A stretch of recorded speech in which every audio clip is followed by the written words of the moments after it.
अस्सलाम वालेकुम मेरे फार्मर्स, आप देख रहे हैं मेरा चैनल वेटरी प्लानट। दोस्तों, आज जो हम आपसे टॉपिक शेयर करने लगे हैं वो है डिवर्मिंग। नए आने वाले मोअज़्ज़िज़ दोस्तों और फार्मर्स से गुजारिश है कि मेरे चैनल वेटरी प्लानट को पहले सब्सक्राइब कर लें और बेल आइकन पर क्लिक कर दें ताकि आपको तमाम नोटिफिकेशन और नई वीडियोज़ के बारे में पता लगता रहे।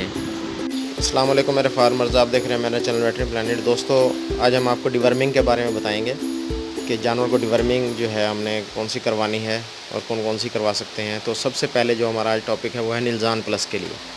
निलजान प्लस में जो कम्बिनेशन है हमारे पास वो है लिवामिसोल HCl, ऑक्सीक्लोजानिड और कोबाल्ट सल्फेट के नाम से। अब ये है जी fluke and worm drench with cobalt for cow, buffalo, sheep and goat. तो इसका जो mg के हिसाब से जो फार्मूला है वो है लिवामिसोल जो है वो 15 ग्राम है और ऑक्सीक्लोजानिड जो है ये 30 ग्राम है और कोबाल्ट सल्फेट जो है इसमें 3.82 ग्राम है। तो ये इसकी फार्मूलेशन है। ये गोलकीरम, ठीक है, राउंड वर्म्स जिनको कहते हैं, लंग वर्म्स, टेप वर्म्स और लीवर फ्लूक्स के लिए जो है और कोबाल्ट डेफिशिएंसी के लिए इस्तेमाल होता है।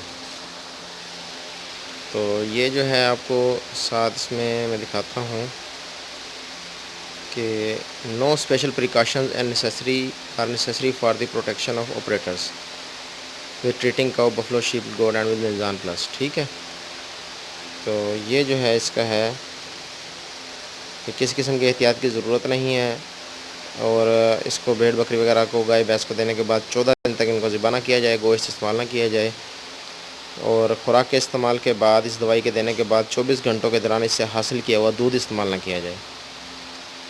तो इस दवाई से किसी पालतू जानवर या दूसरे जानवरों को कोई किसी किस्म का ख़तरा नहीं है। तो इसकी जो है ये डोज़ रेट हम आपको बताते हैं कि इसकी डोज़ क्या है।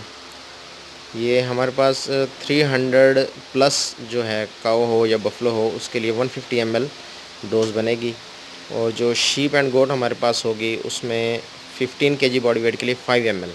मतलब जो काऊ और बफलो हैं, लार्ज एनिमल हैं, उनमें जो 1 ml डोज़ है वो 2 kg of body weight, live body weight, ज़िंदा वज़न के हिसाब से जो है पिलाई जाएगी और शीप एंड गोट में 1 ml पर 3 kg बॉडी वेट के हिसाब से, ज़िंदा वज़न के हिसाब से पिलाई जाएगी।